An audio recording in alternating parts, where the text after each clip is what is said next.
पश्चिम बंगाल में बीजेपी का पूरा फोकस इस बार सिर्फ बड़े भाषण और रैलियों पर नहीं बल्कि जमीनी नेटवर्क को मजबूत करने पर है।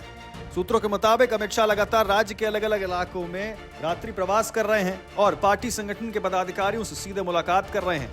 इसका मकसद है जिला स्तर की समस्याओं को समझना और तुरंत संगठनात्मक सुधार लागू करना। इस रणनीति के तहत पार्टी को ग्राउंड रिपोर्ट सिस्टम से जोड़ा जा रहा है ताकि हर क्षेत्र की वास्तविक स्थिति दिल्ली तक सीधे पहुंचे। बीजेपी की रणनीति में इस बार एक और बड़ा बदलाव देखा जा रहा है। पूरे पश्चिम बंगाल को अलग अलग संभागों और क्लस्टर्स में बांटा गया है।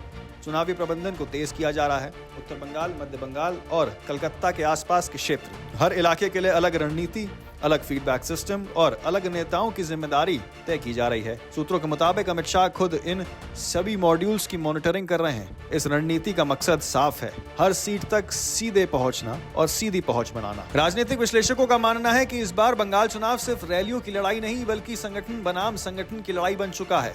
एक तरफ टीएमसी का मजबूत जमीनी नेटवर्क और दूसरी तरफ बीजेपी का नया micro management module. Amit Shah की यह रणनीति बिहार और अन्य राज्यों से पहले भी देखी जा चुकी है, जहां उन्होंने रात दर रात बैठकों से चुनावी ढांचे को मजबूत किया है।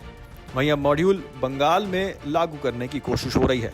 इस बीच बंगाल की राजनीति पहले से बेहद गर्म हो गई है। वोटर लिस्ट, ईवीएम घुसपैठी और विकास जैसे मुद्दे लगातार चर्चा में हैं और हाल ही में अमित शाह ने उत्तर बंगाल में गोरखा मुद्दे को संवैधानिक समाधान देने की बात भी दोहराई है। बीजेपी का दावा है कि उनका फोकस विकास, सुरक्षा, पहचान पर है। वहीं विपक्ष इसे राजनीतिक रणनीति और नैरेटिव बनाने की कोशिश बता रहा है। अब असली सवाल यही है, क्या सिर्फ रात में प्रवास और संगठनात्मक बैठकों से बंगाल की राजनीति बदली जा सकती है या फिर यहाँ मुकाबला जमीनी जनभावनाओं और मजबूत क्षेत्रीय पकड़ का होता जा रहा है? क्योंकि बंगाल में चुनाव हमेशा सिर्फ रणनीति से नहीं बल्कि जनता के भरोसे से तय होता है।